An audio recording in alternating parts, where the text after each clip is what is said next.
This is Guy Martin, part-time world-famous motorcycle racer and full-time lorry mechanic. He's not looking pretty. Inspired by Britain's noble history of engineering, Guy and his best mate Maeve are scouring the country for the best inventions of the Industrial Revolution to fit out Reckless, their aptly named narrowboat. We should be proud of being British, and I think people need to know, don't they? They've already forged, thrown, flushed and pumped their way through history. Give that soap, Chief, give the soap. And this week, their mission is to make all they need for a good night's sleep on board Reckless. Look at that. A mission that will take them right to the birthplace of British industry, the cotton mills. I just think that's fantastic. Guy's squeezing 200 years of British brilliance into one boat. The boat that Guy built.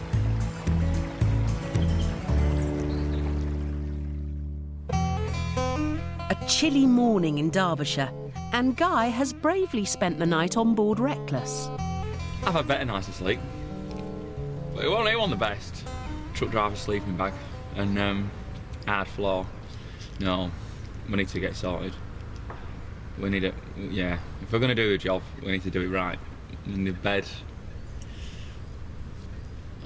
we need to sort the job out, don't we?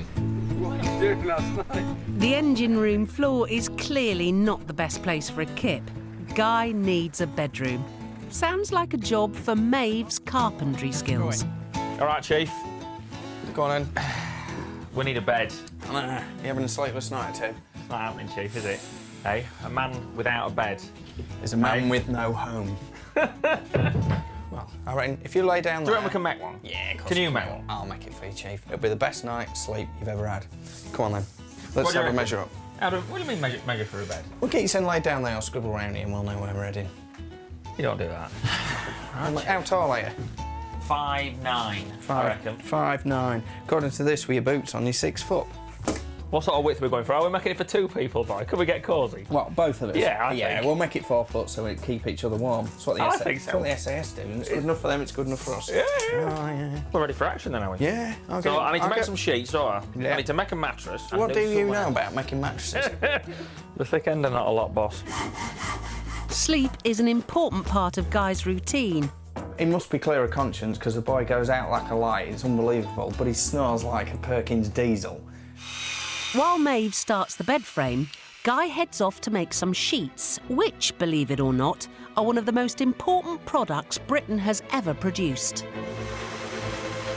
In the 18th century, innovations in the cotton trade were just as important as blast furnaces and steam engines in making Britain a manufacturing superpower. And the quiet Derbyshire village of Cromford is where it all began, with a man called Richard Arkwright. What a boy. A very greedy man, though, by the sounds of it. Money drove him. That's what makes a good businessman, I suppose, isn't it? Yeah. He ended up richest man in the country. Arkwright, the entrepreneur, invented a water-powered spinning machine and combined it with semi-skilled labour all under one roof. It'll be the perfect place for Guy to weave his sheets for Reckless, the first ever factory. The constant flow of water into the Cromford factory meant Arkwright's machines could be powered 24 hours a day, and so the night shift was born. To see what an 18th century factory was like after hours, Guy will weave his sheets tonight. But first, he meets local guide Sally Mosley to see the revolutionary ways Arkwright attracted a workforce to the town. This was the first planned industrial housing in the world. This is his first lot of housing for his workers. For his workers. Each cottage held a family, and Heck, you get a few folk in them houses. you would. They're a fair And there was an size. incentive, because I believe that if you had 10 children, you got your rent free. 10 As children. long as those 10 children could work in the mill. The first ever factory town didn't just have houses. Arkwright also built a pub, a church, a school, and even allotments. The whole area is deemed so historically significant that even the pigsty is a listed building. It's as heavily protected as Chatsworth, Honestly, as a stately home. heck. So, and yet it's just It's a pigsty. It's a humble pigsty with Grade 1 listing. Well, You can't it's in be many better of wrath than those. my bedroom. And this was just supposed to give his workers a bit of independence. It so was. they could earn, I suppose, a few extra quid. It was to with keep having them pigs, having- happy, it was to keep them healthy. Everything he did, ultimately, was to protect his interests. You didn't want an unhealthy workforce, Yeah, did to you? make money. It continued. And if the sheets Guy weaves aren't up to scratch, maybe he'll end up in another of Arkwright's buildings. He actually built a jail. He had his own in Coventry. jail as He well? had his own jail. For the most minor offences, you could end up in jail. Oh, heck. In 1787, Go on. Richard Arkwright was appointed High Sheriff of Derbyshire, which meant that he could be judge and jury to And- miscreants. And the employer as well. He was employer, he locked them my up, word. he decided their fate. You don't want me to lock the door and leave you in there, I then? best get out. You ready to sharpish. come out? I best get out sharpish, lass. Oh, heck. I'm not hanging about. It's time for Guy's night shift to make his sheet at Masson Mill. With machinery powered by the mighty River Derwent, this factory was Arkwright's most famous achievement. And as only the rich could afford alarm clocks, workers were summoned to their shift by the factory bell ringing out across the whole town. I best get cracking. If I don't get down there sharpish, someone else is going to have my job. So I've come to meet my mate Howard, and he's going to point me in the right direction. Now then, Howard. Hello, Guy. How's it going, boss? You all right? Yeah, you? Good handshake. I like that. I could learn a lot off you, and there's a lot I need to learn. I was just looking, boy. It's a fair old place here. Well, it's a piece of history, isn't it? Built in 1796 and a working cotton mill to this very day. Ah, heck. What can I do you for then? Well, I need to make a sheet Make a for my sheet. bed to go on my narrowboats. So you want to spin some yarn and you want to weave it into some fabric. You see, this is what I need to learn. Are we Right. talking about getting it from the sheep's back? Can I just say, cotton does not come from sheep. It comes from plants. Is that right? Did you say you had a lot to learn? I have, obviously. After that bombshell, the first thing Guy has to do is make the thread that his sheet will be woven from on an 18th century spinning machine. Spinning is the process of taking the prepared cotton fibre. You can see it on the bobbins at the back there. Right. Where you can see it's still fairly thick. Yes. But actually there's very little strength in it. No strength there, is there? And what the machine has been doing is putting the twist into the cotton fibres, and that gives it strength. In fact, if we untwist the yarn, then you can see that the strength just disappears. Oh, aye. But if we twist it back up together again, it will join on as if there was never a break in it. Ah, yeah. Let's start the motor. That's Sure. the first thing. We need People some have been power. lost in there with the looks of all that gubbins. So take off the safety catch, gently push the lever forward. Oh, I can hear it. Yeah. This is the lever that puts the machine on. What do you reckon? Let it come back slowly, and away we go. As the spinning machine draws the yarn out, the spindles rotate at 10,000 revs per minute, putting the strengthening twist into the thread. The problem is the threads frequently break, and you have to find the broken end on the spindle and reattach it. So what are you doing there, then? I just put the spring back on the spindle. Howard's years of experience are coming in handy, but for Guy it's a right faff. No, it looks hard, and it is hard. When we repair yarn like that, it's called piecing. Yes? And piecers are the most junior people in the mill. And they would start at the age of, say, 9 or 10. Yes? You're making some progress here.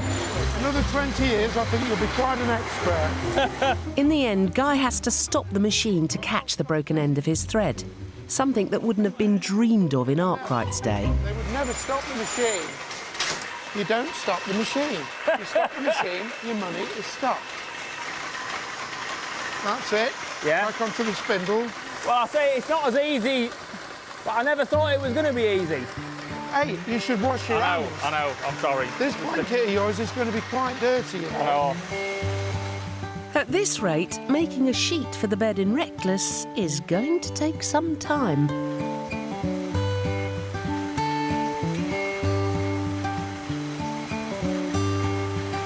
do you reckon that's enough? You'll do for me, boss. I'll best get cracking. Neil takes Guy through the next stage, weaving the thread into a length of material. The thread is put into a flying shuttle, which then has to be carefully loaded into the machine. So push it through, that's called the shed. Through the shed. Once it's in place, the shuttle's knocked from left to right between the orange threads, which run from front to back, building up a piece of cloth. Yeah, let go. The shuttle travels at 60 miles an hour.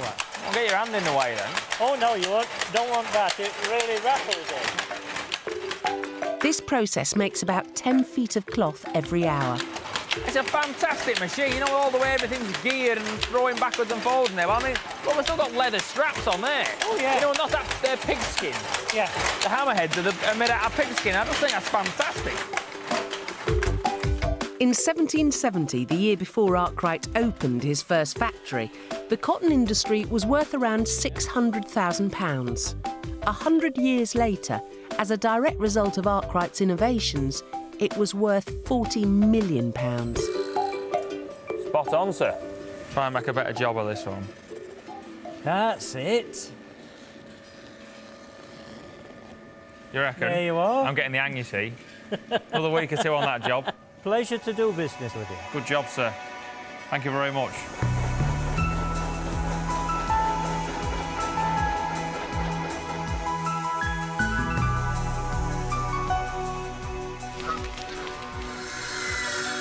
Guy might have worked the night shift, but there's no time to put his feet up. He meets back up with Maeve on Reckless, who's still working on the bed frame. I've been a busy boy last night, boy. Hey, yeah. Bed sheets made. But you only do a certain length. I've got to sort them together. Let me feel the fibres of your fabric. I'm impressed. Let's get them spread out, Chief, and we'll get them stuck. Go on, we'll get them stitched together. I thought that cotton came from a sheep. I know, mate. You do need a thrashing for that one.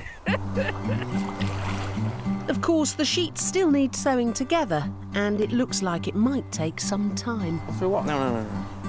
A bit of graft on here, yeah. Yeah, you'll be Well, all right. I won't call it real I'll not graft. hold my breath. The first stage of fitting out a bedroom for Reckless is complete. Now the boys need something to put their sheet on, a mattress. And for that, Guy's off to Hypnos, a fifth-generation mattress maker, who count the Queen amongst their clients. 33. Stan Jones has worked here for 40 years and starts by showing Guy how mattress fillings have developed over time. It would have initially been made of straw with a Hessian cover on it. 15th century. Yeah. The top layer went to feather and down as well as the straw. Right. And then we would have put a velvet, they would have put a velvet cover of some form on it for the posher person. Yeah, that's not for me. I'm not the posher person, really, Stan. Posh or not, the straw attracted mice into the mattress, so alternative materials soon became popular. And So what have we got there? then we go to horsetail. Yeah, horse tail. Yeah. They used a horsetail because it's longer strands, it holds together better, it's more resilient. Yeah. They also went to lamb's wools. Oh, lamb's wool. So this is I've learned a bit lamb's about wool. lamb's wool. I always thought it was cotton that came off lambs for some reason, and I didn't go down very well. No, that's the cotton plant. I know. I learned that the other day. Yeah, that didn't go down very well. So here we've got the next stage, the 18th century. 18th century, yeah. Where we've got an open spring in it now. Right. A little bit of industry had crept into the bedroom. Hand-rolled bed springs revolutionised sleeping overnight, providing a flat, firm, shock-absorbing structure to snooze on. Guy will use their direct descendants for his mattress on Reckless, the pocket spring. What a pocket spring is, well, they were invented by an Englishman. Another invention being English. Yeah, it was an Englishman, but unfortunately he moved to Canada. Englishman James Marshall may have received a Canadian patent, but there's no denying his pocket-sprung mattress was a brilliant idea. Heck. So you can feel it's gone up into the small of your back here. The springs moved independently, supporting you where needed and not disturbing you if your other half rolled over in the night. All right, Stan. Next, Guy needs to stuff his mattress with his own bespoke blend of traditional materials. This is horsehair. I won't put it on top. What, the tail? Yeah, the tail part of it. Right, With a backing on it, it will stop all of your fillings going through. right. We'll have a bit of that then. Yeah. This time-honoured technique uses a luxurious mohair stuffing. And would the Queen have a mohair mattress as well? I think, if I remember rightly, she had just cowtail in hers. Cowtail? it was all just hair. It's not smelling the best, though, really. No, but trust me, you will not smell it through your bed. Yeah, like me on a wet day. And what? It's all for feel. So the difference between. It's all to do with feels. You ever use hamster hair out like that? No, I don't think so. You'd have to shave a few hamsters. You would, wouldn't you? You'd shave a lot of hamsters. Next, it's a couple of insulating layers and then the top cover. And on the label, it should be telling you what's inside. It's your bed, it's your bed. I'm impressed with that, boss. With the personalised cover sewn on, the mattress must be squashed flat so that it can be tufted, sewn together to keep all the stuffing in the right place. Push it like you mean it. The next stage of Reckless's bedroom is complete. A natural tufted mattress. But will all that graft result in a good night's sleep? Oh, Chief. Look at that. Yes. Back at the boat, Maeve's bed frame is taking shape and almost ready to accept Guy's horsetail and mohair mattress. Oh, Chief, some of the work that goes into this you would not believe, Chief. Hey up. Chief, personalised to me. It's about the guy fella. Oh. Check her out, boy. Hey? You're not worthy to lay on this. Chief. Honestly, I just thought a mattress was a mattress, boy. You get laid on this. Oh, Chief. You can see me having 40 winks, fairly sharpish. I think sharpish. Go on, swing your end round. Come on. This ain't going in here. Come on, Chief. Hang on. No. Go on. Hang on. Yeah. Go on. Yeah. Watch the cooker, Chief. Watch the cooker. With the mattress on board, there's only one thing left to make for the bedroom. An alarm clock. Anything has to be better than Guy's current method for waking up. You ever heard this? If you want to be up at 6 o'clock, tap your head, your fingers on your head 6 times. Right. And you'll get up at 6 o'clock. Is that right? I've tried it twice and it works. Right. But then I've tried it and it did let me down once. So we're going to need someone that's a bit more reliable than a tap on the head.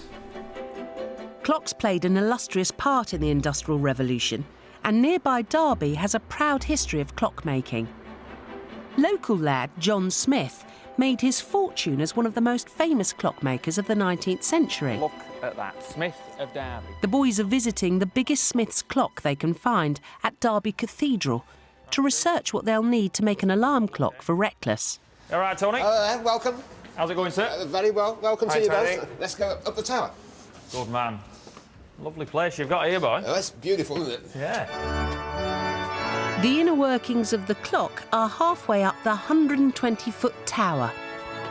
Right. All right, Welcome. Tom. First floor. And this yeah. is the clock room. Oh, aye. There's not a lot to it, is there? Well, is there? You think that great big thing outside, Yes. with the time on it, you'd think it'd need a bit of a bigger working. Yes, it's a bit small. No matter what the scale, a mechanical clock is a very delicate, precision-engineered piece of machinery. It keeps time using a swinging pendulum, powered here by a suspended weight, which drops slowly as it drives the mechanism. To keep the clock going, the weight has to be regularly cranked back up to its starting point. And a fella will come every week to wind the weight back up again, and that'd just... Oh, way to go. That's near mesmerising. You could sit and watch that all. Yeah, fantastic. You could have the weight of the world on your shoulders, couldn't you? You could just sit and come and watch that. Oh, it could be worse. Guy decides to take his clock research to the extreme. Right, Chief. We're here.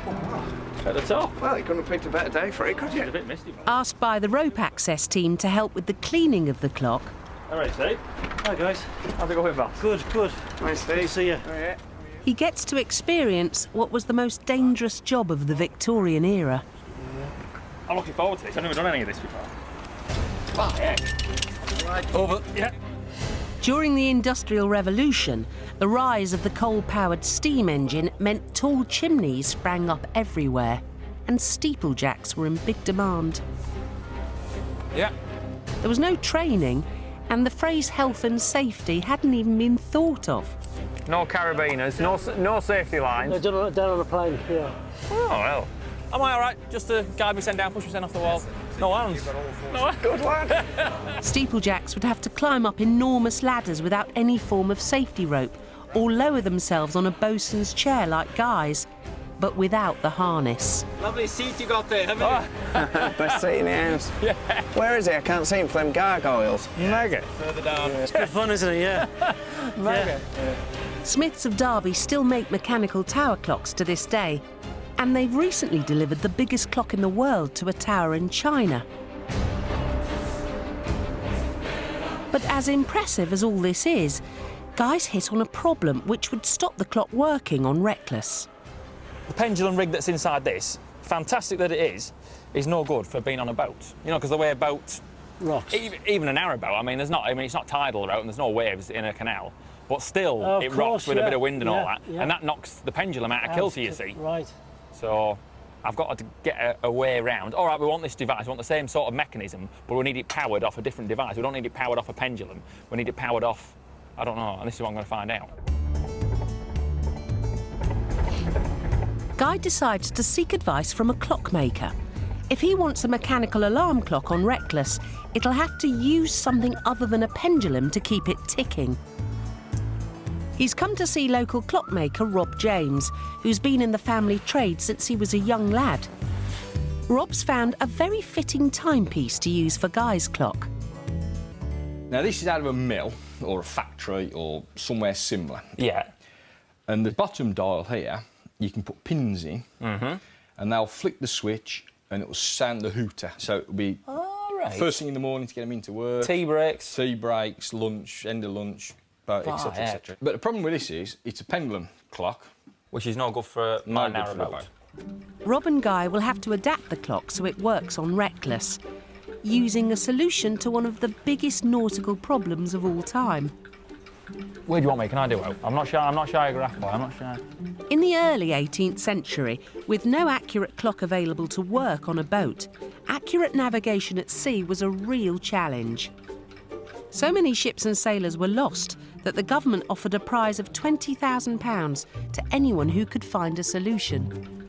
£20,000? I reckon I'd nearly chop my granny in for £20,000. Yeah. It was self-taught Lincolnshire clockmaker John Harrison who solved the problem. He refined one of his clocks by swapping the pendulum for a balance wheel, something that would be unaffected by the movement of a boat. So rather than the pendulum swinging to and fro, this is doing exactly the same thing, but on a constant arc, a constant circle. Right. This fella here that we're looking at here? Yeah, that's the balance wheel. Harrison went to great lengths to prove to the Admiralty that his idea would work. He walked from Barrow upon Humber down to London to go and present this. He walked, proper walked. Now, what's all that about? That's commitment, that, isn't it? And even when he achieved it, they didn't believe he'd done it. They kept sending his machines off on boats, coming back again and thinking, well, yeah, it's pretty good, but could it just be luck? You know, can he really do this? Yeah. Until such a point where they had to pay him, because it was £20,000. Oh, heck. Heaps of money. And these chronometers were half the price of the boat. So we're talking millions. Well, put it in today's. Absolutely, yeah. Fortunately, it's not such an expensive job these days. Guy just needs to make a new cog in order to fit a balance wheel like Harrison's to his old mill clock. Right. A few final touches and Guy's cog is finished. Once it's in the mill clock, the balance wheel can be attached instead of the pendulum. So we'll just gently get that into something like position. Can we turn it on? Yeah, I won't just tighten it up just yet, and then... Yeah? Look at that. Look at that. Thanks to the balance wheel, the clock's ticking over nicely again. But Guy still needs an alarm, and he's got an idea. The cotton mill I was in had a great big bell to get them to work in the morning. And I need someone's, maybe not that, because you could hear it from 4 miles away. I don't think I need someone's that big to get me out of bed in the morning. So if I get you a bell, I'm sure I can dig one out from somewhere. You could rig us up someone's to hit it. Of course we can. To get me out of bed in the morning. Absolutely, yeah. Guy leaves Rob to work on an alarm mechanism and heads back to Maeve to see his completed bedroom. Hi, heck, Chief. Have I? Thought I'd turn your bedroom into a bit of a workshop, if you don't mind. Chief. That is a boudoir, is it? The boudoir. For Monsieur Martin. I didn't know you had it in you. Look at that. You made that yourself? Made the door? Yeah. And Maeve's got another surprise for Guy. He's found a bell for the alarm clock. You're going to be very proud of Mavis Davis, I'll tell you this. Go on. Come and have a look at this, boy. Okay, what Just we got? come and have a look at this. I could even say I'm mildly excited. Oh, heck. Just check this bad boy out. Oh, heck, Chief. That's going to get me out of bed in the morning. That is is it? going to get you out of bed. That is going to wake him up in Mongolia, Chief. I reckon, Chief. Go on. I'm thinking something like that, in like a big frame, like a carriage that bells do hang in. You know, like What do you do? Do you have it swinging in every direction or swinging front to back, side to side? I don't know, really. I just thought I'd maybe Is it hang going to be a bit of trial hang and it on error? a chain, yeah. I like a bit of trial and Yeah, error. exactly. All right. All I know is this is heavy. While Maeve knocks up his sturdy frame for the bell, Guy navigates up the canal for the final part of the mission, to meet with Rob the clockmaker and fit the alarm clock to Reckless. Rob, Maeve. Maeve, Rob. Right, Maeve. What do you reckon? It's a fair thing, that, isn't it? To sound the alarm, Rob's made an automatic bell clapper out of a windscreen wiper motor, triggered by the clock. That'll not be coming off in a hurry, boy. The clock is fitted, and Guy sets the pins for 6 o'clock, just a few minutes away. Right. I reckon we're not far off at that. What's your work, boy? If he's got it right, it should go off any moment now. Anticipation, see what you reckons. Very exciting. We've nearly run out of daylight, haven't we? So you better have than the donger there. Oh. I want bad timing now, What do will you it? think to that? Eh? Well, it's not going to wet the dead, is it? No, it's going to wet you, don't it? It'll wet me, but I don't think it's going to wet the neighbours. 6 o'clock in the morning, mate. It'll scare the living daylights out of you. You'll think a ghost ship's coming past. It'll get me out of bed. It's the biggest bell on an alarm clock I've ever seen. Is that right? Well, that'll do. That'll do for me. It's a beauty. Thank you, Rob, and thank you, John Harrison. And I love you, Bell. Hey, time Very good. everybody. All right, see ya. Thanks a million, Bob. With Harrison's clock, Arkwright's cotton sheets, Maeve's bed frame, and a mattress fit for the Queen, a good night's sleep is finally within reach. We're getting a mucky. What's your feet? Show some respect. I can't believe I'm Some getting a respect. lecture about being mucky off you. Oh, well. That's me stitching. I think I need to go back to home economics, Oh, Chief. economics. Come on. Yeah, I think we both benefit from a trip back to school, don't we? Bed making's not our strong point, is it? I don't know. I think it's in the breeding, it's all boy. right. It's not bad, is it, really? All right, get your son in. Go on.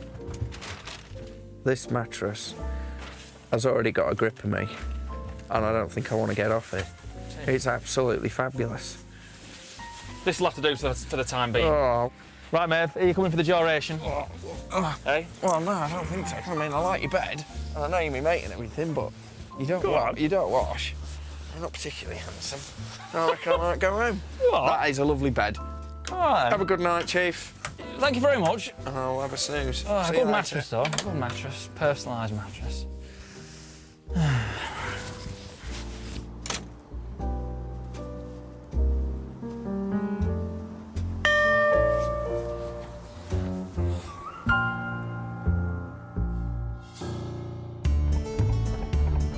Next, it's time to make a great British snack aboard Reckless. What are you doing? But before the boys can cook up beans on toast, Guy has to make a tin can. Probably nobody's done it like this for the best part of 200 years. And nobody's ever made beans like this before.